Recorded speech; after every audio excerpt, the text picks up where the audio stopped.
کچھ لوگ کہتے ہیں کہ خدا کا جسم ہے، اور کچھ کہتے ہیں کہ نہیں وہ ایک اسپرٹ ہے، اور کچھ کہتے ہیں کہ وہ ایک لائٹ ہے، اور قرآن اور حدیث میں ہمیں ملتا ہے کہ خدا کے ہاتھ ہیں، آنکھ ہیں اور چہرہ بھی ہے، پر ایکچوئل میں ان کا مطلب فزیکل ہاتھ، فزیکل آنکھ یا پھر فزیکل فیس سے نہیں ہوتا، پر ان کا مطلب کچھ اور ہی ہے۔ اس کے بجائے خدا کے آنکھ کو ہم سمجھ سکتے ہیں اس کے نظر کی طرح، اور اس کے ہاتھ کو اس کے طاقت کی طرح، اور اس کے چہرے کو اس کے وجود کی طرح، اس کے ایگزسٹنس کی طرح۔ اور اس پورے ویڈیو میں ہم قرآن کی ان آیتوں کی تفسیر کر کے سمجھیں گے جو کہ خدا کے ہاتھ، آنکھ، پیر، اس کے باڈی ایسی چیزوں سے ریلیٹڈ ہیں، اور اگر انہیں ہم ہمارا ذرا سا دماغ لگا کے نہ سوچیں نا تو اس سے کافی زیادہ کنٹروورسی کریٹ ہو سکتی ہے، اسی لیے انہیں سمجھنا کافی زیادہ ضروری ہے۔ پر سب سے پہلے اگر آپ چینل پر نئے ہونا تو نیچے سبسکرائب کا بٹن ضرور دبا دیں، اور اگر آپ کو ویڈیو سے ذرا بھی فائدہ ہونا تو نیچے ایک لائک دبائے بغیر یہاں سے بالکل نہ جائیں،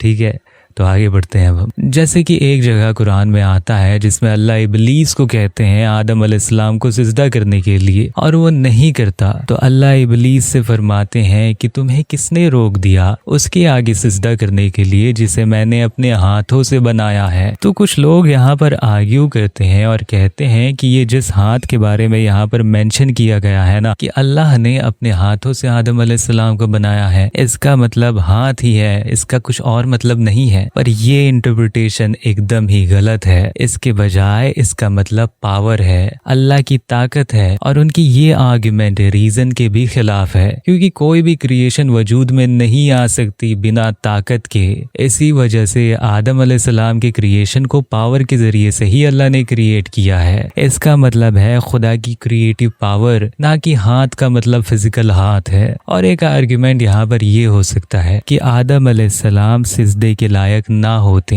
اگر خدا انہیں اپنے ہاتھوں سے نہ بناتے، اور یہ کافی بہترین آرگومنٹ ہے۔ پر اس آیت میں جو ہے نا آدم علیہ السلام کو سجدہ کرنا ضروری ہو جاتا ہے، کیونکہ خدا کی طرف سے یہ کمانڈ تھا جو کہ اسپیسیفکلی اور یونیکلی صرف اور صرف آدم علیہ السلام پر ہی اپلائی ہوتا ہے، کیونکہ اس کی کانٹیکس ہی یہی ہے جس میں یہ یونیکلی آدم علیہ السلام پر ہی اپلائی ہوتی ہے، اور اسی وجہ سے اس کے لٹرل سینس کو اس کے میننگ کی طرح نہیں سمجھا جائے گا۔ اور اسی وجہ سے ابھی بھی ریزن یہی کہتی ہے کہ آدم علیہ السلام کی کریشن خدا کی طاقت سے ہوئی ہے، نہ کہ خدا کے ہاتھ کا مطلب ان کا ایکچوئل ہاتھ ہے بلکہ ان کا طاقت ہے۔ اور وہ آیتیں جس میں اللہ کی آنکھ کا ذکر ہے، اس میں بھی اس کے لٹرل میننگ کو ہم نہیں لیں گے۔ جیسے کہ ایک جگہ اللہ قرآن میں نوح علیہ السلام کی کشتی کے بارے میں بیان کرتے ہیں کہ وہ ہماری آنکھوں کے روبرو بہتی، اور یہاں پر کوئی بھی اگر ذرا سا اپنا عقل لگا کر سمجھے نا تو وہ جانے گا کہ خدا کی آنکھ تو نہیں ہو سکتی نا۔ پر اس آیت کا مطلب ہے کہ وہ کشتی ایک ایسے پوزیشن میں تھی جہاں پر اللہ نے اسے اینجل سے، حفاظت کرنے والوں سے، دیکھ ریکھ کرنے والوں سے گھیر لیا تھا۔ اور جیسے کہ قرآن کی ایک آیت میں آتا ہے جس میں اللہ فرماتے ہیں ہمیشہ صرف تیرے رب کا ہی چہرہ باقی رہے گا، اور یہاں پر ہم فیس کو کسی فزیکل ایٹریبیوٹ کی طرح نہیں دیکھ سکتے ہیں، کیونکہ ایسی کوئی بھی ایٹریبیوٹ خدا کی اسپیسیفائڈ نہیں ہے کہ وہ باقی رہ جائے گی کریشن کے ختم ہو جانے کے بعد۔ اس کے بجائے خدا اکیلا باقی رہے گا اس کے نیسیسری ایٹریبیوٹ کے ساتھ، اور اسی وجہ سے فیس کی سب سے ایکسیپٹنگ، سیٹسفائنگ اور بہتر میننگ ہے ایگزسٹنس۔ اور آپ یہ جان لیں کہ قرآن کی انٹرپریٹیشن میں ہماری اپروچ ورڈز کی لٹرل سینس کو لینا نہیں ہے، یہ اسی لیے ہے کیونکہ تب ہم ہماری انٹرپریٹیشن میں اینتھروپومورفزم کو جوڑ دیں گے، جیسا کہ کرسچینٹی کرتی ہے، جس کا مطلب ہے کہ خدا انسانی روپ میں دنیا میں آ سکتا ہے، اور یہاں سے ہی فیتھ میں گڑبڑ پیدا ہوتی ہے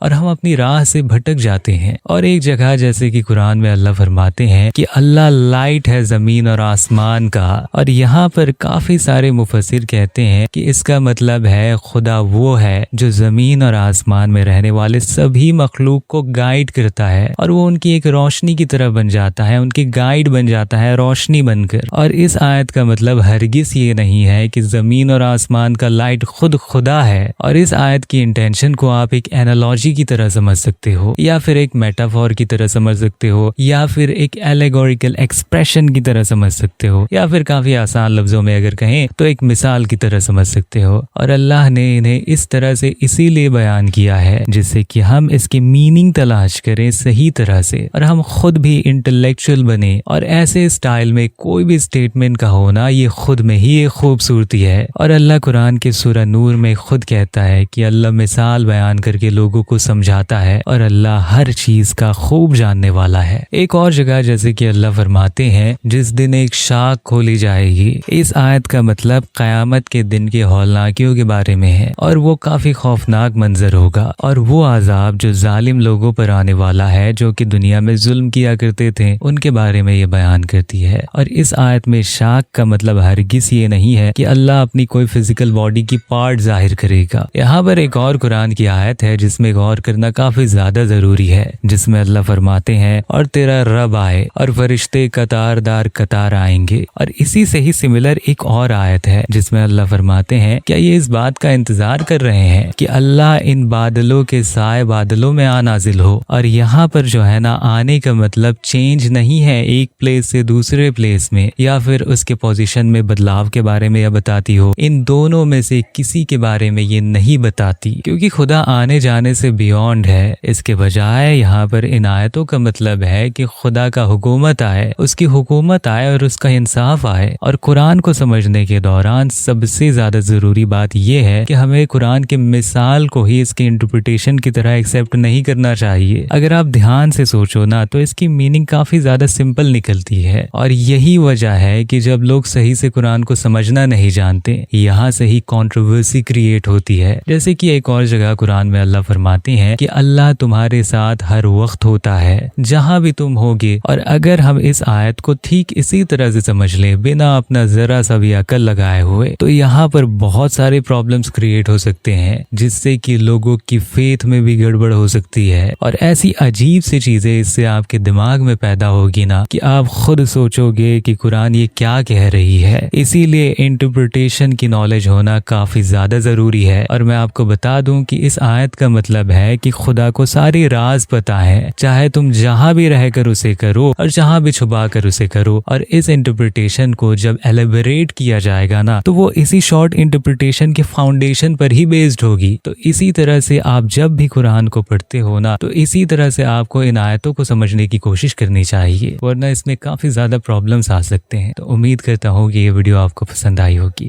اور اگر پسند آئی ہے نا تو نیچے ایک لائک کا بٹن تو ضرور دبا دیں، ٹھیک ہے؟ تو ملتے ہیں اپنی اگلی ویڈیو میں، تب تک کے لیے اپنا اور اپنوں کا خیال رکھیے گا۔ اللہ حافظ۔